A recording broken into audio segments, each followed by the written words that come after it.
खखा चाहे खोरी मनावे।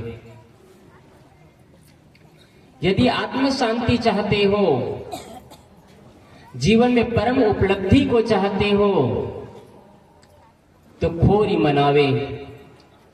सदगुरु कबीर साहेब सब तरफ घूमने वाले संत थे। वो गुजराती भी कहते हैं, ई ले ऊ व्यवहार, ये गुजराती शब्द में आता है। हिंदी भी कहते हैं, भोजपुरी भी कहते हैं, और छत्तीसगढ़ी भी कहते हैं। ये छत्तीसगढ़ी शब्द है, खखा चाहे खोरी मनावे। खोरी क्या चीज है? आप लोग कहते हैं अपने भाषा में खोरी, खोरी मतलब गली। सदगुरु कबीर साहब ये कह रहे हैं कि यदि शांति चाहते हो तो अपने इंद्रियों को अपने वश में कर लो। जो आदमी अपने इंद्रियों को वश में कर लेता है, वो व्यक्ति परम उपलब्धि को प्राप्त कर लेता है। और जो व्यक्ति अपने इंद्रियों को अपने वश में नहीं कर पाता है, वो नाना प्रपंच करते हुए भी जीवन को तबाह कर लेता है। हम सब के सब असंयमित जीवन जीते हैं। हमारे जीवन में संयम नाम का चीज ही नहीं है। कोई भी साधक परम तत्व की ऊंचाई पर पहुंचता है, परम ऊंचाई पर पहुंचता है, अत्यांतिक सुख की प्राप्ति करता है, वह साधक संयमी होता है। चाहे बुद्ध हो, कबीर हो, महावीर हो, ईसा हो, मोहम्मद हो, राम हो, कृष्ण हो, जो भी आप संतों का नाम लेंगे, जो परम उपलब्धि को प्राप्त करता है वह संत संयमी होता है। और बिना संयम के जीवन में कोई विकास नहीं कर सकता है। कामी, क्रोधी, लोभी, मोही, लालची आदमी जीवन में विकास नहीं कर सकता है। ये क्षणिक सुख मिलता है इन चीजों से, बाद में सिर्फ दुख और दर्द भरी जिंदगी होता है। इसलिए संयम बहुत जरूरी है। संयम करे तो किसका संयम करे? संयम क्या चीज है? श्री कृष्ण अर्जुन से कहते हैं, मैं कल कहा था, श्री कृष्ण अर्जुन से कहते हैं, हे पार्थ, जो लोग यत्न करते हैं, प्रयत्न करते हैं, साधना करते हैं, उन लोगों को भी सावधान न रहने पर ये इंद्रिया के कहीं ले जाकर के बलात् घसीट देती है, तबाह कर देती है जिंदगी को। कैसे? उदाहरण समझे। जो आदमी जीवन में कभी शराब का नशा का सेवन नहीं करता है, अच्छे मत पंथ और संप्रदाय में जुड़े हुए हैं, लेकिन साधना कर रहे हैं, संयम के पाठ पर चल रहे हैं, उन्होंने सावधानी नहीं रखा, साथियों के संग में जाकर के न डुबकी लगा लेता है, शराब के मुंह में उसमें डूब जाता है। संयम नहीं किया ना, सावधानी की जरूरत है। ये हमारे इंद्रियां हैं, ये सरसों के दाने की तरह होता है। बस कोई आदमी सरसों के दाने को ले ले और एक पोटली में बांध दे, पोटली बांध करके दाने को रखे और सरसों के दाना का पोटली खुल जाए। इमेजिन करिए आप लोग, सरसों के दाना का आप पोटली रखे हो, वो पोटली अगर खुल जाए तो सरसों के दाने कहाँ जाएगा? कहीं गलीचे के नीचे चला जाएगा, कहीं दरी के नीचे जाएगा, कहीं चटाई के नीचे जाएगा, कहीं चौकी के नीचे जाएगा। पुनः उन सरसों के दाने को बटोरना कितना मुश्किल है। हम सब की इंद्रियां वैसे ही है। यदि हमने इंद्रियों को अपने वश में रखा, अपने तन मन वचन को अपने वश में रखा, तब तो ठीक है, नहीं तो इंद्रियां हमको जीवन में तबाह कर देती। आज क्या हो रहा है आप सब जानते हैं। आज इंद्रियां हमको नहीं चला रही है, आज हम इंद्रियों को नहीं चला रहे हैं, इंद्रियां हमको चला रही है। हम इंद्रियों को अपने इशारे पर कंट्रोल नहीं कर पा रहे हैं। हमारे जीवन में कोई डिसिप्लिन नहीं है, कोई डिसिप्लिन नहीं, जीवन में कोई रौनकता नहीं, जीवन में कोई चमक नहीं, बस मरे मरे उदासी जीवन जीते हैं। पर्सनालिटी जीवन की तो वो करते हैं जिनके जीवन में संयम का पाठ होता है, जिसके जीवन में असंयम नाम की चीज नहीं है, वो लोग महान होते हैं और वही लोग सही जीवन जीते हैं। हमारे जीवन में कोई पर्सनालिटी नहीं है, बस उखड़ा उखड़ा जीवन, न चेहरे में चमक, न मन में प्रसन्नता, न परिवार में रौनकता, कुछ भी नहीं, उदासी और मरे मरे जीवन जीते चले जा रहे हैं। जीवन में कोई कुछ भी नहीं रह गया, बस जी रहे हैं, और इसी को जीना नहीं, इसी को जीवन को घसीटना कहते हैं। हम सब क्या करते हैं? जीवन को जीते हैं या घसीटते हैं? हम सब अपने जीवन को जी नहीं रहे हैं, घसीट रहे हैं। जीवन में संयम चाहिए। बिना संयम के जीवन में विकास नहीं कर सकते। बिना संयम के आप अध्यात्म के ऊंचाई तक नहीं पहुंच सकते। बड़ी बड़ी आत्मा ज्ञान की बातें सुन सकते हैं, सुनने से आप ऊंचाई तक नहीं पहुंचेंगे। पहले मैंने कहा व्यवहार की शुद्धि चाहिए। व्यवहार शुद्ध हो गया। मैंने पहले ही दिन कहा था, गुरुदेव जी की पंक्ति कहा था, व्यवहार ही में तो झाल है, परमार्थ में झगड़ा कहाँ। आपने व्यवहार को सुधार लिया तो परमार्थ आपका सदा सुधाया है। व्यवहार सुधरने के बाद में आपकी इंद्रियां सुधर जाती है। इंद्रियां सुधर जाने के बाद में, इंद्रियां संयमित हो जाने के बाद में, आप जब जब अकेले में बैठते हैं आपका तन मन वचन शांत हो जाता है। आप एकाग्र होकर के बैठते हैं। जीवन में आपका डिसिप्लिन। आपको एक चीज बताऊं, जितना जानवरों में नियम होता है ना, जितना जानवरों में डिसिप्लिन होता है, इंसान में उतना डिसिप्लिन नहीं है। जितना जानवर संयमित होते हैं उतना इंसान संयमित नहीं होते हैं। आप देख लीजिएगा। आप सरल सा उदाहरण ले लीजिए। गाय मर जाएगी लेकिन मांस नहीं खाएगी, खाएगी तो घास खाएगी। शेर मर जाएगा लेकिन घास नहीं खाएगा, खाएगा तो मांस ही खाएगा। इंसान कैसा है, क्या कहेंगे इसको? जो शाकाहारी भी है और मांसाहारी भी हो गया है। सब कुछ हजम कर जाता है। न इसको इंसान में गिनती दिया जा सकता है, न जानवरों में गिनती दिया जा सकता है। जानवरों के पास इतना डिसिप्लिन है। एक जानवर है जो कितना ही भूखा हो मर रहा हो, उसके पास आप रख करके देख लीजिए। कोई गाय है, उसके पास मांस रख करके देखिएगा, क्या खाएगी वो मांस?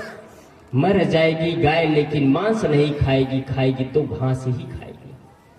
हम लोग के जीवन में कितना संयम है। क्या पेय है, क्या अपेय है, क्या खाद्य है, क्या अखाद्य है, कोई चीज नहीं जान पाते हैं। जीवन में संयम का पाठ ही नहीं है, कोई संयम नहीं। रात्रि में टीवी देख रहे हैं, मोबाइल देख रहे हैं, आंखों से चुभन हो रही है, आंखों से दर्द महसूस हो रहा है। आंख कह रहा है बेटा अब बस करो, डिस्प्ले बंद कर दो। मन कहता है थोड़ा और देख लो ना, अभी तो 11 ही बजा है, अभी तो 11 ही बजा है। रात 12 बज जाता है, 1 बज गया। आंखों में चुभन हो रही है लेकिन मन कहता है बेटा और थोड़ा देख लो। जब खाना शुरू करते हैं, अच्छे अच्छे मिठाई आता है, मेवा मिष्ठान आता है, 2-4 पीस खाए, 5 पीस खाए, अच्छा लग रहा है। अंदर पेट से आवाज आ रही है अब बेटा मत खाना, न स्वास्थ्य के लिए बहुत नुकसानदायक है। गुलाब जामुन 4 खाया, 5 खाया, बगल से रसमलाई आ गया, कहीं लाड़ तो नहीं आ रहा है मुझे। मन कहता है थोड़ा और खा लो ना, क्या होता है। मैं संयम की पाठ कह रहा हूं। मैं आज का विषय ओनली संयम पर ही बताऊंगा। मैं बिना जीवन के संयम में विकास नहीं, बिना संयम के जीवन में विकास नहीं कर सकते, उत्थान नहीं कर सकते। संयम चाहिए, डिसिप्लिन होना जीवन में बहुत ही जरूरी है। जिसे हम बुद्ध, कबीर, महावीर, ईसा, मोहम्मद, रामकृष्ण कहते हैं, उनके जीवन में डिसिप्लिन था, संयम था, तब वो महान हुए। और आज संयम नहीं होता तो हम आप जैसे सरल से इंसान होते हैं। आप नेपोलियन बोनापार्ट का नाम सुने होंगे। नेपोलियन बोनापार्ट फ्रांस का प्रधान सेनापति था। जब वो पढ़ाई करता था तो पढ़ाई के दौरान किराए के मकान पर रहता था। पढ़ने वाले बच्चे सुन ले, अपनी समय और शक्ति को तबाह मत करें। आज अपने समय और शक्ति को सही जगह लगाएंगे तो नेपोलियन बोनापार्ट जैसे व्यक्ति बनेंगे, महान बनेंगे। आज के बच्चे ही कल का भविष्य है। यदि आज अपने बच्चे अपने जीवन का निर्माण नहीं कर पा सकते, वो क्या खाक का भविष्य का निर्माण करेगा। इसलिए आज के बच्चे सावधान रहे, भविष्य को सही जगह लगाना है, भविष्य में अपना निर्माण करना है। तो नेपोलियन बोनापार्ट का नाम आप सुने होंगे। नेपोलियन बोनापार्ट फ्रांस का प्रधान सेनापति था। मैं ये कहानी नहीं कह रहा हूं, मैं ये घटना है, घटना पे आधारित है। जब आप नेपोलियन बोनापार्ट की पूरी जीवनियां पढ़ेंगे तो पता चलेगा। नेपोलियन बोनापार्ट एक किराए के मकान पर रहता था। पढ़ाई के दौरान वो किराए के मकान में रहता। वो किराए के मकान में एक उनके घर की जो मालकिन थी, जब भी नेपोलियन बोनापार्ट के कक्ष में जाती तो नेपोलियन बोनापार्ट पढ़ रहा होगा या लिख रहा होगा या कपड़े धो रहा होगा या भोजन बना रहा होगा। नेपोलियन बोनापार्ट 1 मिनट भी खाली नहीं रहता था। नेपोलियन बोनापार्ट ने उस व्यक्ति को, इस युवती को 1 मिनट का समय नहीं दिया, 1 मिनट का भी समय नहीं दिया। कुछ वर्षों बाद नेपोलियन बोनापार्ट किराए का मकान छोड़ करके अपनी पढ़ाई की तैयारी आगे करता है, सेना में भर्ती होता है और एक दिन ऐसे समय आता है कि नेपोलियन बोनापार्ट फ्रांस का प्रधान सेनापति बन जाता है। प्रधान सेनापति बनने के बाद वही नेपोलियन बोनापार्ट घुड़सवार होकर के अपने साथियों के साथ में उस मैदान में आता है जहां पर वो रहता था, उस मकान में आता है जहां पर रहता था और उसी युवती से पूछता है, बहन क्या तुम नेपोलियन बोनापार्ट नाम के व्यक्ति को जानती हो क्या? जैसे ही नेपोलियन बोनापार्ट का नाम सुनती है युवती बोलती है, आप उसके बारे में क्यों जानना चाहते हैं? क्या आप कुछ जानते हो उसके बारे में? नेपोलियन बोनापार्ट फिर से प्रश्न कर रहे हैं। हाँ जानती हूं, मैं अच्छी तरह से जानती हूं। उसके बारे में क्या पूछना? वो पुस्तकों का कीड़ा है, कीड़ा। संगीत विहीन जीवन, माधुर्य विहीन जीवन, बस पुस्तकों का कीड़ा। उनके जीवन में कोई सौंदर्य ही नहीं है। नेपोलियन बोनापार्ट के पास, उनके ही पास उनकी बुराई कर रही है युवती। नेपोलियन बोनापार्ट अंदर से गदगद होकर के हंस रहा है और अंतिम में जब बोलने के बाद अंतिम में नेपोलियन बोनापार्ट कहता है, बहन जिस नेपोलियन बोनापार्ट की तुम निंदा करने जा रही हो, निंदा कर रही हो, वो नेपोलियन बोनापार्ट मैं हूं। यदि मैं तुम्हारे चंगुल में फंस जाता तो आज मैं प्रधान सेनापति नहीं बनता, फ्रांस का एक साधारण सा सेवक होता, साधारण से सैनिक होता। आज मैं प्रधान सेनापति हूं क्योंकि मैं अपने जीवन को सही दिशा में ले गया। हम क्या जीवन में संयम कर पाते हैं? हमारा हाथ उधर ही उठना चाहिए जिधर हम उठाना चाहते हैं, हमारा पैर उधर ही बढ़ना चाहिए जिधर हम बढ़ाना चाहते हैं। मुख से वो शब्द निकलना चाहिए, तौल करके शब्द निकलना चाहिए जिससे किसी का मन मस्तिष्क खराब मत हो, किसी का घर द्वार न टूटे, किसी का परिवार न बिखरे। वो शब्द चुन करके बोलना चाहिए। हमारे जीवन में संयम नाम का पाठ ही नहीं है। अस्त व्यस्त जीवन जीते हैं, जीवन में कोई रौनकता नहीं, जैसे लगता है मरे मरे उदासी जीवन। और हमारा जीवन जैसे होता है वैसे हमारा पूरा माहौल बनता है। कोई हमारा जीवन उदासी जीवन है, जीवन में रौनकता नहीं है, तो जिस घर में रहते हैं उस घर का माहौल भी खराब कर देते हैं हम, उस घर के माहौल खराब कर देते हैं। उस घर के बच्चे उदासी जीवन जीते हैं, बच्चे अस्त व्यस्त रहते हैं, बच्चे में साफ सफाई नहीं, घर में साफ सफाई नहीं, संयम नहीं है ना जीवन में। संयमित व्यक्ति का जीवन देखने लायक होता है, संयमित व्यक्ति का जीवन अनुकरणीय होता है, संयमित व्यक्ति का जीवन पढ़ने लायक होता है। उनका चलना, उनका बोलना, उनका खाना, उनका पीना, उनका देखना, उनका सोचना पूजनीय बन जाता है, जिसे हम महान कहते हैं। क्या हमारे जीवन में ऐसा है? क्या आप कह सकते हैं कि मेरे जीवन में इतना आदर्श है कि मेरे बच्चे उसको पालन करें तो उनको जीवन स्वर्गमय बन जाएगा? आप संयम करना सीखिए। और सबसे ज्यादा संयम की जरूरत है वाणी पर संयम। हमारे आंख 2 है, काम सिर्फ देखना है, नाक 2 है, सिर्फ काम श्वास लेना सुनना है, कान 2 है, सिर्फ काम सुनना है, लेकिन जीभ 1 है, उससे रसपान करते हैं, भोजन करते हैं और शब्द बोलते हैं। और सावधान ना रहे तो जाता के बीच में जो जाता है वो पीस जाता है, वैसे ही ऊपर नीचे जाता लगा है दांतों का, सावधान ना रहे तो कट कर खून बहना शुरू हो जाता है। और संयम नहीं तो शब्दों से, जीभ से बोला हुआ शब्द हमारे परिवार को उजाड़ करके रख देता है, फिर अपने ही पराये नजर आते हैं, जीवन बर्बाद हो जाता है। आत्मीय बंधुओं, संयम की बहुत ही जरूरत है। एक बुढ़िया माँ थी, एक कहानी नहीं है, फिर से कह रहा हूं मैं। एक बुढ़िया माँ थी, महाकुंभ चल रहा है अभी, वैसे एक समय महाकुंभ चल रहा था, महाकुंभ का समय है। एक बुढ़िया माँ सुनी थी कि महाकुंभ है, अब प्रयाग में जाकर के संगम में स्नान करने के बाद में मुक्ति मिल जाती है। उन्होंने सोचा मैं भी जाकर के स्नान कर लूं।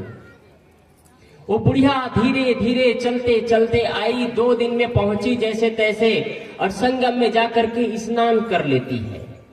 संगम में स्नान तो कर लेती है, बुढ़िया की जर्जरता की अवस्था थी, पैर से चला नहीं जा रहा था, तेज धूप, अब चले तो कैसे चले।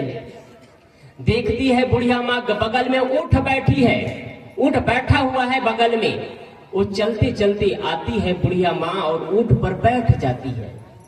जैसे ही ऊंट पर बैठती है बुढ़िया माँ, ऊंट खड़े होकर के चलना शुरू कर देता है और ऊंट आगे बढ़ना शुरू कर देता है। लोग पूछते हैं, माँ तुम कहाँ जा रही हो?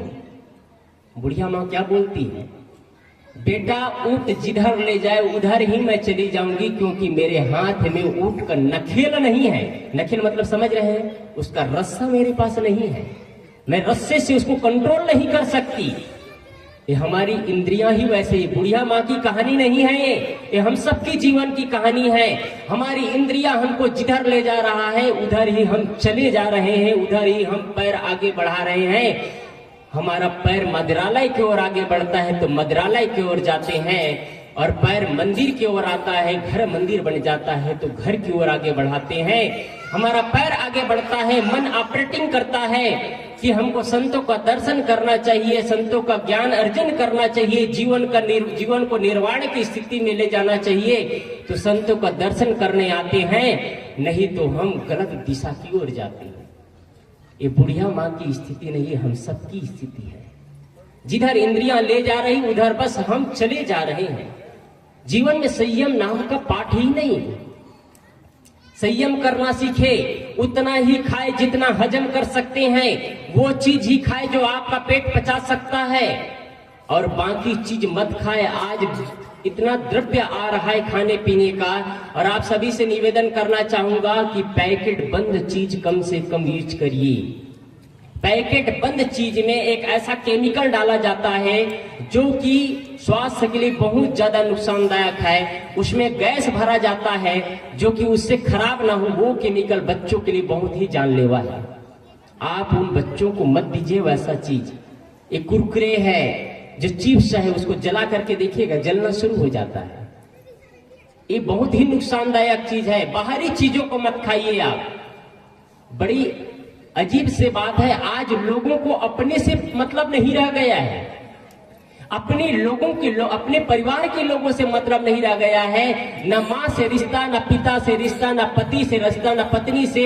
आज माँ और पत्नी है घर में तो अच्छे अच्छे भोजन देती है, खिलाती है। लोग पुराने परंपरा में प्यार से सम्मान करते थे।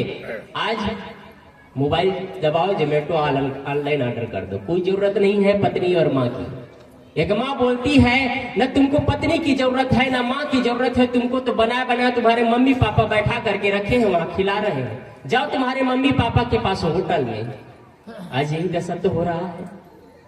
आपका घर बना हुआ भोजन पवित्र भोजन होता है, होटल में बना भोजन पवित्र नहीं होता है। होटल में मसाले धोक दिए जाते हैं, भोजन साफ सुथरा नहीं होता है। आप भोजन नहीं जहर को रसपान करते हैं। संयमित जीवन, भोजन करते समय क्रोध मत करिए। आपके घर में पति आते हैं काम करके, घर में पत्नी आती है काम कर में, घर में आती है बहू आती है, तो घर में कोई बहू आ रही है या पत्नी आ रही है या पति आ रहे हैं, एक साथ भोजन हो रहा है तो भोजन के साथ में सिर्फ प्रेम से भोजन कराना चाहिए। जो घर में आए वे चला है, जो घर में लड़ाई झगड़ा हुआ है, उसको भोजन के साथ में पारस कभी मत करिए, नहीं तो आप भोजन नहीं, अमृत पान नहीं कराते हैं, आप जहर खिलाते हैं। यही तो होता है। इधर से पति देव को भोजन भी कराते हैं, उधर से घर में बहू आती है, नौकरी करके आती है, सासू माँ भोजन करने भी नहीं देती है और उनको जहर उगाड़ना शुरू कर देती है। ये हुआ, वो हुआ, वो हुआ। क्यों आप अपने जीवन में शांति नहीं चाहते हैं? संयम की पाठ चाहिए। महात्मा गांधी को जानते हैं? महात्मा गांधी की उनकी पत्नी कस्तूरबा बाई को उनको हो गया था ब्लड प्रेशर। जब ब्लड प्रेशर हो गया था तो डॉक्टर ने कहा था तुमको नमक नहीं खाना है। डॉक्टर ने कहा तुमको नमक नहीं खाना है। कस्तूरबा बाई भोजन बनाती, अपने लिए अलग बनाती और महात्मा गांधी के लिए अलग भोजन बनाती।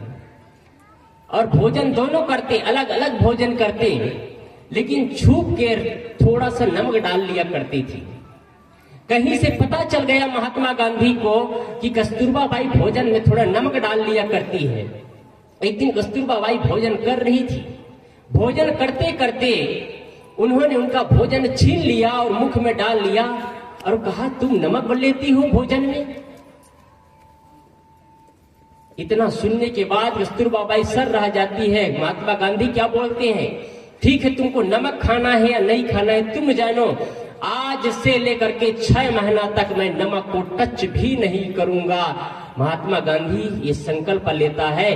कस्तूरबा बाई बोलती है, तुम क्यों नहीं खाओगी, बीमारियां मेरी है, तुम क्यों छोड़ रहे हो? कहे, आखिर मैं तुम्हारी पत्नी हूं और तुम मेरी अर्धांगिनी हो, तुम नमक खाओ नमक ना खाओ, मैं नमक खाऊं तो क्या मतलब होता है? हम दोनों मिल करके एक होते हैं, इसलिए आज से मैं नमक छोड़ता हूं, तुम खाओ या ना खाओ। ये संयम का पाठ है। कितने पति देव है अपने पत्नी के लिए नमक छोड़ेंगे? कहे, तुम मरो या जियो मुझे मतलब नहीं है, मुझे तेज तर्रार भोजन चाहिए, अच्छा सा भुना हो, अच्छा सा हल्दी मिर्चा लगा हो, तेज तर्रार भोजन चाहिए, मुझे ऐसे वैसे भोजन नहीं चाहिए। जीवन में संयम की जरूरत है आत्मीय बंधुओं। बिना संयम के आप जीवन को व्यवस्थित नहीं जी सकते हैं। आप वही सोचो जो कि सोचना चाहिए। हम सोचते भी गलत है क्योंकि संयम ही नहीं है जीवन में। व्यर्थ बातों की चिंता करते रहते हैं, कल क्या होगा, परसों क्या होगा, काल्पनिक कल्पना में चले जाते हैं, डूबते चले जाते हैं। संयम ही नहीं है, जो सोचना चाहिए वही ही सोचे। हम जो नहीं हुआ वो दुख को दुख बनाते चले जाते हैं। एक बूढ़ा व्यक्ति था, संपन्न व्यक्ति, गुरुजी के पास आकर के बैठे और चिंतित, बहुत चिंतित। गुरुदेव जी कहे, क्यों चिंता क्यों है, किस बात की चिंता है, क्या सोच रहे हो? बूढ़ा व्यक्ति कहता है, साहेब जी बुढ़ापे की स्थिति है, 70-80 साल, अब 80 साल होने जा रहा है, 79 से पार हो गया है, मेरे जाने के बाद क्या होगा समझ नहीं आ रहा है, मैं यही सोच रहा हूं। गुरुजी कहे, तुम जाने के बाद क्या होगा ये चिंता क्यों कर रहे, जी रहा तब तक सुख से जियो। आदमी अपना बनाया दुख, हम बिना फालतू का रोज रोज नए नए दुख बनाते चले जा रहे हैं। हम अपने जीवन में संयमित रहना सीखे और संयम करना चाहते हैं तो मैं कल कहा था कि अकेले में बैठ करके आत्मचिंतन करिए। जापान के स्टूडेंट विद्यार्थियों को ध्यान कराया जाता है। ध्यान क्या चीज है ही नहीं जानते हैं कुछ लोग। ध्यान करना सीखिए, बिना ध्यान के संयमित नहीं हो सकते आप। ध्यान में आपके जितने बुरे कर्म होंगे वो दृश्य दर्पण की तरह सामने आता जाएगा। आप जहां जहां गलत किए रहेंगे आपके सारे विचार वहां खुल जाएंगे, जितने पट है खुलते पर खुलते चले जाएंगे। इसलिए ध्यान करना सीखिए। ध्यान से संयम का द्वार खुलता है। त्याग से ही त्याग का बल बढ़ सकेगा, जो करेगा शुरुआत वो ही चढ़ सकेगा। आप त्याग ही नहीं करना चाहते, संयम ही नहीं करना चाहते, कहते हैं ये तो साधु संतों का काम है त्याग वैराग्य। बिना वैराग्य के आप अध्यात्म तक नहीं पहुंच सकते। हर व्यक्ति वैरागी है। क्रोध छोड़ना वैराग्य है, लोभ छोड़ना वैराग्य है। तृष्णा, काम, क्रोध, लोभ, मोह, राग, द्वेष, ईर्ष्या, जलन, ये सारी चीजों को छोड़ लेना ही तो वैराग्य है। कपड़ा बदलना वैराग्य नहीं है। कपड़े बदलने से कोई वैराग्य नहीं होता है। आप घर में रहते हैं, समाज में रहते हैं, आश्रम में रहते हैं, बस अंतर इतना है मन की दशा सही होना चाहिए। और जीवन में संयम ही नहीं रहेगा तो आप घर में वही जो निंदा चुगली करते हैं, हम आश्रम में वही निंदा चुगली करेंगे, क्योंकि संयम ही नहीं है। एक आदमी घर में रह करके संयमित जीवन जीता है, जो मिल जाता है वो खा लेता है, जो भी मिल जाता है जीवन चलने के लिए प्रेम से खा लेता है। एक आदमी आश्रम में रहता है, संयम नहीं है, सादा सिंपल भोजन आता है तो कहते हैं अरे यार क्या भोजन बनाया तुमने, न भोजन में नमक है, न तेल है, न मिर्चा है। वो क्या व्यक्ति विकास कर पाएगा? वो व्यक्ति विकास नहीं कर सकता। इसलिए जीवन में संयम की बहुत ही जरूरत है। और मैं शुरू दिन कहा था कि सबसे ज्यादा जीवन में संयम की जरूरत है तो वाणी। अभी भी मैं कहा जीव का 3 काम है, रसपान करना, भोजन करना और मुख से शब्द बोलना। आप भारतीय परंपरा से हैं, सभी लोग हिंदू संप्रदाय से जुड़े हैं। हिंदू धर्म नहीं है, धर्म नहीं कहता मैं, इसको याद रखिएगा। हिंदू संप्रदाय है, धर्म उसे कहते हैं। धर्म की परिभाषा 1 मिनट में बता दूं आपको। धर्म उसे कहते हैं जिसको सब माने, जिसको कोई माने और कोई ना माने, वह धर्म नहीं हो सकता। हिंदू धर्म नहीं है, संप्रदाय है, क्योंकि हिंदू को सिर्फ हिंदू मानते हैं। जैन, बौद्ध, मुस्लिम, सिख, ईसाई, अन्य देशी फ्रांसियों को कोई मतलब नहीं है, आउट ऑफ कंट्री वाले को कोई मतलब नहीं है हिंदू धर्म से। इसलिए धर्म वह है जिसको सब माने वह धर्म है, जिसको कोई माने और कोई ना माने वह धर्म नहीं हो सकता। हिंदू संप्रदाय, इसलिए धर्म आपके जीवन में होना चाहिए, संयम आपके जीवन में होना चाहिए। बिना संयम के जीवन में विकास नहीं हो सकता है।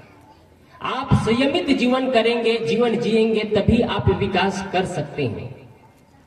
कुत्ता में जितना डिसिप्लिन होता है, जानवरों में, कुत्ता की बात आई तो मैं कहा करता हूं, कुत्ते भविष्य को जानते हैं। एक कुत्ता था, कुत्ता घर में अंदर रहता, लेकिन कुत्ता के सामने कुछ भी पहले जो घटना घटने, ये कुत्ता ही नहीं, जानवरों में वो चीज होता है जो आज से कुछ मिनट बाद, अभी से कुछ मिनट बाद होने वाली घटनाओं को पहले से जान जाता है। ये जानवरों में डिसिप्लिन है, संयम है, इसलिए जानता है।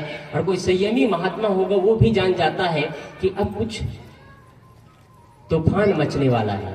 संयमी महात्मा जान लेता है कि अब कुछ होने वाला है और अपने आप को समेट लेता है, अपने आप को समेट लेता है। एक जगह मंदिर में सभी लोग बैठे थे, सभी लोग बैठे थे, बाहर से आवाज आई, गड़गड़ गड़गड़ की आवाज आती है, आंधी तूफान होना शुरू हो गया।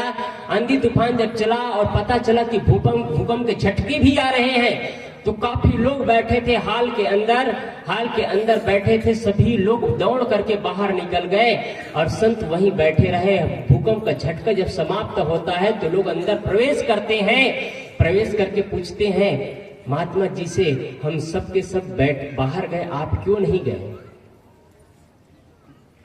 महात्मा जी कहते हैं, आपने भूकंप के डर से बाहर भागे और बाहर प्रवेश किए, बाहर चले गए, और मैं इस भूकंप के झटका मुझे प्रभाव नहीं डाला, इसलिए मैं भीतर प्रवेश कर गया, अपने अंतरात्मा में खो गया, मुझे उसका प्रभाव नहीं पड़ा। मैं भी बाहर गया, तुम भी बाहर गए, मैं तुम लोगों से बाहर हट करके अपने अंदर गया और तुम लोग हाल से हट करके बाहर मैदान में गए, अंतर इतना ही है। इसलिए संयम चाहिए। मैंने नेपोलियन बोनापार्ट का नाम बताया, उनके जीवन में संयम था। कुत्ता का बात कह रहा था मैं। एक जगह एक बड़े व्यक्ति, पैसे वाले व्यक्ति के पास कोई चीज की कमी नहीं होती है। ये जापान की घटना है। जापान में एक बड़े व्यक्ति, जहां पैसों की कमी नहीं, वो जापानी लोग भारत में आए और भारत में आने के बाद एक बड़ा सा मंदिर उसको देखने के प्रयास किए, देखना चाहते थे। लेकिन जैसे ही मंदिर में जाना चाहते थे, मंदिर के मेन गेट पर ही लिखा था कि मंदिर के अंदर कोई भी कीमती वस्तु, कीमती चीजें नहीं ले जा सकते। थैला, मोबाइल, कैमरा, बैग, कोई भी चीज, चप्पल, जूता, सब कुछ छोड़ करके जाना, यहाँ अंदर प्रवेश वर्जित है। जापान से आए हैं लोग, सभी लोग देखना चाहते थे। अब रुके तो कौन रुके, उनके पास में कुत्ता था, देखने से भी डरावना, भयानक कुत्ता। कुत्ता को उन्होंने कहा, सभी लोग सामान एक जगह रख दिए। सामान एक जगह रखने के बाद कुत्ता से कहा, देखना बेटा, इसका ध्यान रखना, हम आ रहे हैं। करीब मंदिर घूमने में 1 घंटा से ज्यादा लगता है। कुत्ता वहां से टस के मस नहीं होता है, हिलता भी नहीं, किसी में ताकत नहीं कि उनके सामान छू सके कोई। जानवरों में इतना डिसिप्लिन है, हमारे जीवन में कितना संयम है। असंयमित जीवन। आप सभी याद करिए, आपने अपने बहू को कैसे कैसे कटु शब्द बोले होंगे। आप सभी याद करिए, आपने अपने सासू माँ को कैसे कटु शब्द बोले होंगे। आप सभी याद करिए कि अपने ही पिता को, अपने ही माँ को, अपने ही पत्नी को कैसे कैसे कटु और तीखे शब्द बोले होंगे, जिसकी वजह से आज आपको नफरत करते हैं, वो आज आपसे प्रेम नहीं करते हैं। क्या संयमित होता तो जीवन ऐसे होता? संयमी लोगों से प्रेम करते हैं, हर व्यक्ति प्रेम से, चित्र से, चरित्र से ज्यादा प्रेम करता, चित्र के अपेक्षा चरित्र से लोग ज्यादा प्रेम करते हैं। कोई चित्र से सुंदर दिखता है, शरीर से सुंदर दिखता है तो लोगों को कुछ देर के लिए प्रेम होता है, लेकिन कोई आदमी चरित्र से, स्वभाव से सुंदर है, उनसे आदमी लोग मिलना चाहते हैं, उनसे बातें करना चाहते हैं। संत कोई स्मार्ट नहीं दिखते हैं, कोई रंगाई पुताई पुट्टी लगा करके नहीं आते हैं यहाँ। आप लोग तो पुट्टी लगा करके आते हैं, समझ आता हूँ भाई। समय का दौर है, बदलता चला जाता है। समय और परिस्थिति के हिसाब से जीना चाहिए, गलत तो नहीं है, लेकिन ज्यादा अच्छा है आप वो भी करें, लेकिन चरित्र तो अच्छा ही है, लेकिन स्वभाव को सुंदर बनाएं।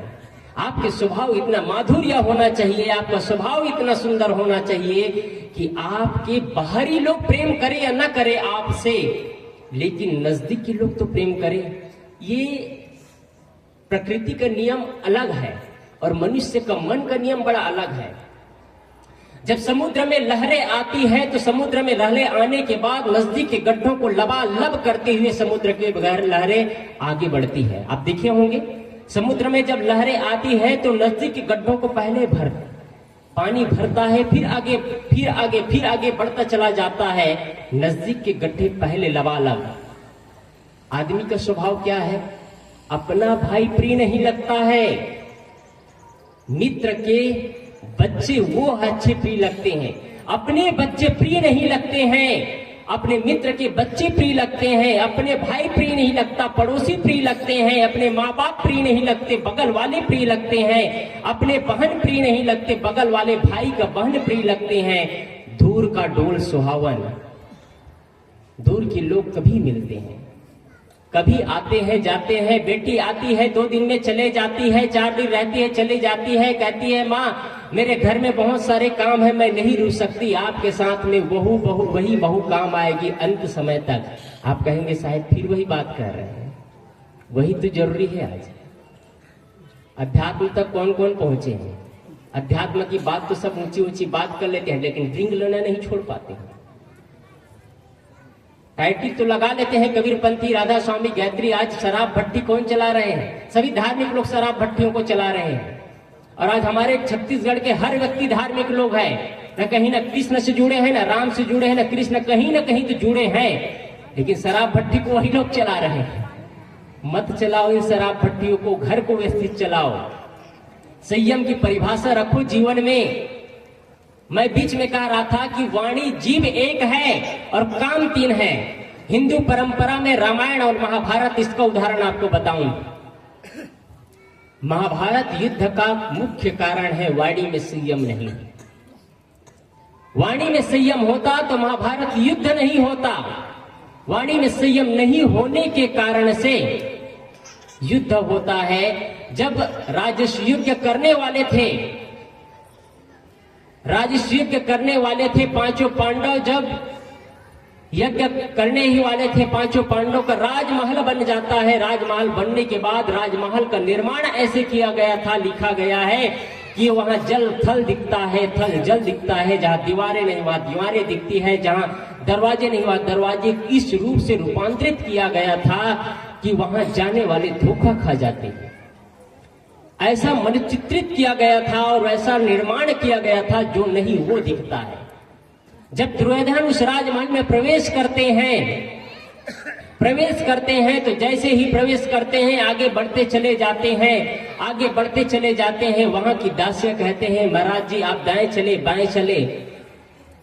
दुर्योधन अहंकारी था, वो कहता है हट दासी तुम मुझको समझाओगे क्या, मैं नहीं जानता हूं। आगे बढ़ता है, फिर आगे दासियां वहां खड़ी है और सबको डाइवर्ट कर रही है, आप इधर चले आप इधर चले। लेकिन दुर्योधन अहंकार से फूला हुआ व्यक्ति आगे बढ़ता चला जाता है और आगे बढ़ता चला जाता है। जहां रास्ता दिख रहा था वहां पानी ही पानी था। जैसे ही आगे बढ़ता है दुर्योधन पानी में गिर जाता है और कीचड़ से लथपथ हो जाता है। उधर से द्रौपदी ऊपर से देख रही है और जोर से खिलखिला करके हंस रही है और बोल रही है अंधे के अंधे पुत्र। ये महाभारत युद्ध का मूल कारण है। अंधे के अंधे पुत्र ये बोलती है द्रौपदी।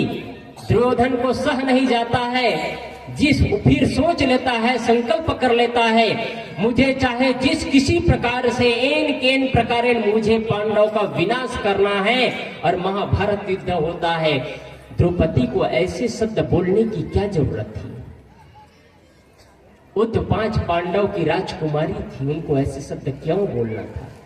आप लोग भी कहीं के राजकुमारी है और आप लोग भी कहीं के राजकुमार है। आप अपने पिता के दुलारे हैं, आप अपने पिता की बहू, अपने सास ससुर का बहू है। आप लोगों को भी वही सोच समझ करके करना है। भाइयों से निवेदन है, सोच करके बोलना है।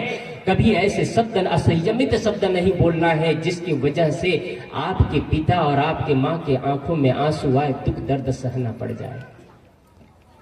संयम जीवन में बहुत जरूरी है। यदि संयम नहीं हुआ तो जीवन में आप विकास और उत्थान नहीं कर सकते हैं। दूसरा उदाहरण है माता सीता का। माता सीता जब जंगल में वनवास कर रही थी, वनवास करते समय रावण को पता चलता है कहीं एक सुंदर रूपवती स्त्री है। उसकी पहले की घटना आप सारे जानते हैं, इसलिए मैं विस्तृत नहीं कह रहा हूं। और वो सुनने के बाद में जिस किसी प्रकार से वो मारीच को भेजता है और कहता है कि तुम हिरण का वेश धारण करके जाओ, और स्वर्ण हिरण बन करके मारीच जाता है। जैसे ही मारीच जाता है, स्वर्ण हिरण देखती है माता सीता, और माता सीता देखती है स्वर्ण का मृग है। वो कहती है जिस किसी प्रकार से मुझे स्वर्ण का मृग चाहिए। श्री राम कहते हैं लक्ष्मण से, हे भ्राता, तुम्हारी भाभी को स्वर्ण मृग बहुत पसंद है, जिस किसी प्रकार से इसको लाना होगा। श्री राम के कहने पर श्री लक्ष्मण कहते हैं, भैया ये जंगलों से घिरा, जानवरों से घिरा हुआ जंगल है, राक्षसों से घिरा हुआ जंगल है, यहाँ धोखा हो सकता है। स्वर्ण मृग के जाल में नहीं फंसना चाहिए, आपको ऐसा नहीं करना चाहिए। श्री राम कहते हैं तुम्हारे भाभी को पसंद है इसलिए लाना होगा, और वो चला जाता है। चले जाने के बाद में जब मारीच को बाण लगता है तो श्री राम के आवाज में लक्ष्मण लक्ष्मण पुकारता है मारीच, और लक्ष्मण लक्ष्मण की आवाज सुनता है। श्री राम की आवाज में माता सीता कांप उठती है और बोलती है, तुम्हारे भैया विपत्ति में है, तुम्हारे भैया विपत्ति में है, तुम चले जाओ। जो भी लक्ष्मण रेखा को क्रॉस करेंगे उसके लिए बहुत बड़ी विपत्ति आती है। तुम्हारे भैया विपत्ति में है, तुम चले जाओ। लक्ष्मण कहते हैं मेरे भैया को कोई विपत्ति नहीं हो सकता है, आप न डरिए, आप शांत रहिए। और न जाने पर माता सीता बोलती है, वो तो मर्यादा पुरुषोत्तम श्री राम की भार्या है, राजा दशरथ की पुत्र वधू है, उसको ऐसे कटु और तीखे शब्द बोलने की क्या जरूरत थी। उन्होंने कहा कि तुम भरत और तुम पहले से अयोध्या में मीटिंग कर चुके थे कि श्री राम को मार लेंगे और हम सीता को अपना लेंगे, मैं तुम्हारे चंगुल में कभी नहीं फंसने वाली हूँ। ऐसे ऐसे शब्द, तीखे शब्द बोला जाता है। जब किसी व्यक्ति के कान में शीशा को कूट करके गर्म शीशा को डाला जाए और जो वेदना और पीड़ा होती है, वही पीड़ा श्री लक्ष्मण को शुरू हुआ। और उन्होंने लक्ष्मण रेखा खींच करके जाने के बाद परिणाम क्या होता है, रावण ब्राह्मण का वेश धर के आता है और लक्ष्मण रेखा लांग करके सीता भिक्षा पात्र में दान करने आती है और हर करके चली जाती है। आप भी जब भी मर्यादा का रेखा, लक्ष्मण रेखा पार करेंगे, अपने घर की, परिवार की, समाज की मर्यादा रेखा पार करेंगे, तब आप पीछे जाएंगे, तब आप हारे जाएंगे। आपको कोई बचाने वाला नहीं आ पाएगा, याद रखिएगा, कोई बचाने वाले नहीं है, चाहे भाई हो चाहे बहन हो। जब जब आप इन मर्यादाओं को पार करेंगे तब तक आपका घर तबाह होगा, परिवार तबाह होगा, आपको कोई नहीं बचा पाएंगे। इसलिए इन मर्यादाओं से अपने जीवन को संभाल करके रखिए। यदि जीवन में मर्यादा नहीं होगी, जीवन में मर्यादा नहीं, वो व्यक्ति का अस्त व्यस्त जीवन होता है। जो आदमी शराब पीता है, शराब पीने के बाद में लौट जाता है, उसको कुत्ता सूंघता है, कोई फर्क नहीं पड़ता है, क्योंकि उनको मान और मर्यादा से कोई मतलब ही नहीं है, संयम का पाठ जानता ही नहीं है। जो आदमी संतों का दर्शन नहीं करेगा, संत महापुरुषों के पास नहीं जाएगा, ज्ञान चर्चा नहीं सुनेगा, अध्यात्म से रुचि नहीं लेगा, वो व्यक्ति को संयम और मर्यादा के बारे में ख्याल नहीं होगा। इसलिए इन मर्यादाओं को लांघे मत हम, जीवन में संयम का पाठ पढ़े और अपने घर और परिवार को इतना व्यवस्थित चलाए कि आपको लगे कि सच में अब हमारा परिवार सुरक्षित हो रहा है, सच में हमारा घर सुरक्षित हो रहा है। आज हम सब एक आनंद और प्रेम की जीवन जीते हैं। किसी के लिए किसी के मन में छल और कपट नहीं है, किसी के मन में किसी के लिए राग और द्वेष नहीं है। आप अपने सास से, बहू से, देरान से, जेठान से, भाई से, पति से, पत्नी से वो प्रेम पूर्व आनंद जीवन जिए। एक उदाहरण बताऊं मैं, संयम की बात आया तो संयमी व्यक्ति ही सेवा कर सकता है। असंयमित व्यक्ति को अपने जीवन के फैशन और दुर्व्यसन से मतलब है। असंयमी व्यक्ति सेवा नहीं कर सकता है। कोई भी व्यक्ति संयमी होगा वही सेवा करेगा जिनके मन में एक नया रूप छाए रहेगा, जिनके मन में एक प्रसन्नता, उद्गार होगा कि मैं समाज का सेवा करूं। कोई जरूरी नहीं कि आदमी धन से ही सेवा करे। एक सेवा है तन से, एक सेवा है मन से, एक सेवा है धन से। यदि आपके पास धन है तो धन से सेवा करिए, धन नहीं है तो तन से सेवा करिए। और तन से भी अस्वस्थता है तो सबके लिए तो अच्छी कामना कर सकते हैं ना। और अच्छी कामना भी नहीं कर सकता, उससे दरिद्र व्यक्ति तो इस दुनिया में नहीं है। सबसे महादरिद्र व्यक्ति है वो। इसलिए सेवा करना सीखिए, खुल करके सेवा करिए समाज का। आपके पास जो सामर्थ्य है, मन से तो सबको करना चाहिए, लेकिन सबके पास धन नहीं होता है, तन का सहयोग जरूर देना चाहिए। और बन सके तो लूले को, अपाहिज को, गरीब लोगों को जो बन सकता है। माताओं के पास में साड़ियों का बंडल रहता है, बंडल पर बंडल बनता चला जाता है। जब भी मार्केट जाएगी तो एक नई साड़ी लेकर के आएगी। अब कहते हैं साहब लोग महिला चमन पर ज्यादा बोलते, वो कहते हैं पुरुष भाई के पास कितना जोड़ी कपड़ा होगा पूछ लेना जा करके। आप लोगों के ऊपर है। अगर कोई पुरुष शराब पीता है, एक हंटर ऐसे लगाना कि उनकी शराब पीना बंद हो जाएगा। घर में प्रवेश करने मत देना, दरवाजा लॉक कर देना। जब तक तुम शराब नहीं छोड़ोगे तब तक असंयमित जीवन जियोगे, तब तक तुम्हारे लिए इस घर में दरवाजा नहीं खुलेगा। उनके लिए लॉक कर देना दरवाजा। आप द्रौपदी है तो महारानी लक्ष्मी बाई भी है और आप दुर्गा भी है। आपके ऊपर सब शक्ति है। मैंने कल शुरू दिन भी कहा था, आपको 3 बार अवसर मिलता है, इन लोगों को अवसर नहीं मिलता है। आप लोग सौभाग्यशाली है, आप लोग सौभाग्यशाली हैं जो कि परिवार को और समाज को आप लोग चलाते हैं। ये बीच में करेली गांव है, सुने थे आप लोग? वहां शराब की भट्टियां चलती थी। करेली वालों ने कहा हमारे गांव में शराब की भट्टी नहीं खुलने देंगे। माताओं ने द्रोह किया, उस गांव में शराब की भट्टियां नहीं चलती है। गांव गांव फेरी लगाते हैं, और फेरी लगाते हैं। कोई शराब पी करके लोटा हो, उसको डंडा से इतना सोड़ते हैं कि पूछो मत। हकीकत है भाई, डुप्लीकेट नहीं कह रहा हूं। डंडा से सीधा लगाते हैं, पूरा डंडा लेकर के घूमते हैं। इसलिए संयमी और सेवा करिए। सेवा एक सबसे महत्वपूर्ण चीज है जिससे आप सबको खुश कर सकते हैं। सेवा से सबको खुश कर सकते हैं। एक जगह एक संत रास्ते से गुजर रहे थे। रास्ते से गुजरते गुजरते देखते हैं कि एक बुढ़िया माँ जो लगभग 80 साल की अवस्था, जर्जरता की अवस्था है, शरीर में पूरा सीकन, चाम में सीकन आ गया है। यदि जोर से कलाई पकड़ा जाए तो चमड़े भी छिल सकता है।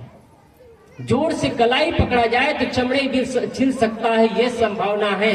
इतना मुलायम सा शरीर, 80 साल की अवस्था।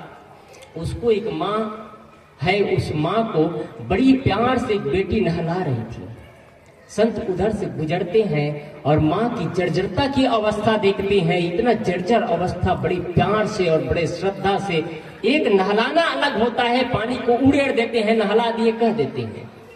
एक होता है भाव से भर करके, प्रेम और श्रद्धा से गदगद होकर के, समर्पित होकर के नहलाना, वो अलग चीज है। कोई भी काम यदि समर्पित होकर के किया जाता है तो उनका तन मन प्रसन्न होता है। वो बहन बड़े प्रेम से, श्रद्धा से, भाव से अपने सासू माँ को नहला रही थी। उधर से संत गुजरते हैं, देखते हैं आखिर कौन है इसकी। संत पूछते हैं, क्या बेटी तुम्हारी सासू माँ है, बड़े प्यार से नहला रही हो? वो बेटी क्या बोलती है, नहीं भगवान, मेरी सासू माँ नहीं है, उससे बढ़ करके रिश्ता है। उनको आश्चर्य हुआ कि सासू माँ से बढ़कर के रिश्ता क्या हो सकता है? क्या तुम्हारी माँ है जो इतनी बड़ी प्यार से नहला रही हो? वो बेटी क्या बोलती है, संत भगवान मेरी माँ भी नहीं है, उससे बढ़कर के रिश्ता है। संत को आश्चर्य हुआ, इस दुनिया में माँ और सासू माँ से बढ़कर के पवित्र रिश्ता क्या हो सकता है। उनको रहा नहीं गया। वो पूछते हैं आखिर तुम्हारी माँ भी नहीं है, तुम्हारी सासू माँ भी नहीं, आखिर है तो कौन, इससे बढ़कर के पवित्र रिश्ता क्या हो सकता है। वो बेटी क्या बोलती है, संत भगवान ये वो माँ है जिसकी कोख में मेरी सुहाग पला है। संत भगवान ये वो माँ है जिसके कोख में मेरे सुहाग पला है, जिसके बदौलत मैं आज इस घर में टिकी हूँ, जिसके बदौलत आज मैं इस घर में टिकी हूँ, जिसके बदौलत मेरे माथे पे सिंदूर है, कलाई में चूड़ियां है, पैरों में माहौर है, गले में मंगलसूत्र है। इसके बारे में जितना ही बखान करूं मैं उतना ही कम ही। संत भगवान ये वो माँ है। क्या इतना प्रेम होने के बाद किसी सास और बहू में टकराहट होगा? क्या असंयमी व्यक्ति क्या इतना सेवा कर पाएंगे? अब सोचो, जिस सासू माँ को इतना पवित्र भाव से बहू सेवा करती थी, वो सासू माँ कैसे रही होगी जो कि इतना संयमी जरूर रही होगी, अपने बेटी को कभी चुभन भरे शब्दों को, अपने बहू को चुभन भरे शब्दों का प्रयोग नहीं की होगी, संयमी और जीवन साधना जीवन जी होगी, इसलिए उस माँ के लिए इतना प्रेम है। आज से 3 साल पहले मैं इलाहाबाद से रायपुर आया तो एक जगह मैन्युफैक्चर है बेकरी का, करीब वो 15 साल से बहुत बड़ा मैन्युफैक्चर है बेकरी का। वहां मैं 3 दिन रुका था, एक भक्त है वहां 3 दिन रुका था। वहां एक जैन लड़की आती थी केक सीखने के लिए, केक बनाना सीखना चाहती थी। वो वहां आती थी और फिर मैं बैठा था, उनसे चर्चा हुई। मैं कहा आप स्पेशल गाड़ी से आते हैं, हर चीज है आपके पास, ये क्या करेंगे सीख करके। वो BMW गाड़ी से आती थी। अब BMW गाड़ी से आकर के 50 रुपये एक केक में मिलेगा, उससे क्या फायदा है। इतना ही पूछा, आपके पास सब कुछ है पर आप ये केक बनाने क्यों सीख रही है? कहे महाराज जी मैं टाइम पास के लिए आती हूँ, टाइम पास के लिए आती हूँ। मतलब आप कहे उन्होंने मेरी माँ थी सासू माँ, जिनका आज शरीर नहीं है, और उनके साथ करीब करीब मैंने 15 साल जीवन जिया, लेकिन 15 साल मुझे 15 दिन की तरह निकल गया। और सासू माँ के जाने के बाद आज मेरा 5वां दिन है। उनके परंपरा में ये सब, हिंदू परंपरा में जो होता है ये पचनहान दसनहान ये सब नहीं होता है। उन्होंने कहा 5वां दिन है, मैं इतना बेचैनी और उदासी जीवन जी रहा हूँ, इतना बेचैनी और उदासी जीवन। मेरी माँ का नाम संयम था और उन्होंने संयम की पाठ पढ़ा। उनका जीवन ही संयमी जीवन था। उनका खेलना, उनका बोलना, चलना, खाना पीना संयम का पाठ था। कितना प्रेम माँ से। माताओं और भाइयों से निवेदन करूंगा, बुढ़ापा में आपका जीवन इतना संयमी हो जाए, इतना संयमी हो जाए, उतना ही जबान से शब्द निकले जितनी जरूरत है। अन्यथा अधिक बोलने वालों को मौन साधना पड़ता है। आपको एक दिन मौन ही साधना पड़ेगा, इसलिए मौन साधना पड़े उससे पहले आज तैयारी कर लीजिए, बुढ़ापे की तैयारी। संयम का पाठ पढ़िए आप। जानवरों से बेहतर जीवन जिए। जानवरों के पास सोचने की शक्ति नहीं है, पर भी वो डिसिप्लिन और नियम के अनुसार चलता है। इंसान के पास में सोचने की शक्ति है। जब पानी में डूबता है तो हजारों किलोमीटर की यात्रा तय करके निकलता है। आकाश में उड़ता है तो न जाने कितने हजार किलोमीटर यात्रा तय करता है, तब नीचे आता है। आदमी की शक्ति यहाँ से जब भूगोलिया छोड़ता है तो 600 किलोमीटर लांग करके उनके बारूदें गिरती है। आदमी के पास इतनी शक्ति, आदमी ने इतना शक्ति का उपयोग और दुरुपयोग किया। यदि आज कोई परमाणु बम विस्फोट हो जाए तो पूरे विश्व को 3 बार तबाह किया जा सकता है। इतना विस्फोटक चीज हमारे दुनिया में बन करके रखा है। आदमी के पास संयम नहीं है, इसलिए विस्फोटक चीज बना है। संयम होता तो डर नहीं होता, और डर नहीं तो बंदूकें नहीं। हमारे गुरुदेव जी चलते थे, उनको बंदूकी की जरूरत नहीं थी। वो मध्य प्रदेश में थे तो उनको बॉडीगार्ड मिले थे गुरुदेव जी को। गुरुदेव जी ने कहा बॉडीगार्ड की हमको जरूरत नहीं है। सर मध्य प्रदेश और छत्तीसगढ़ एक था उस समय गुरुदेव जी को बॉडीगार्ड मिला हुआ था। उनके सामने पुलिस बल चलते थे। गुरुदेव जी ने मना कर दिया, हमको कोई जरूरत नहीं है। अब आजकल तो साधु लोग बगल में बॉडीगार्ड रखते हैं, तब शान लगता है उनको पंखा धुलाते रहे और कुछ करते रहे। आपकी शान वो नहीं है। आपका शान आपका स्वभाव है, आपकी शान आपकी सहजता है, आपका शान आपकी शान आपका माधुर्य है। और ये साधु संत नहीं, हर व्यक्ति का शान है ये। इसलिए आप सभी बड़े जीवन का निर्माण करें और संयम की पाठ पढ़ें।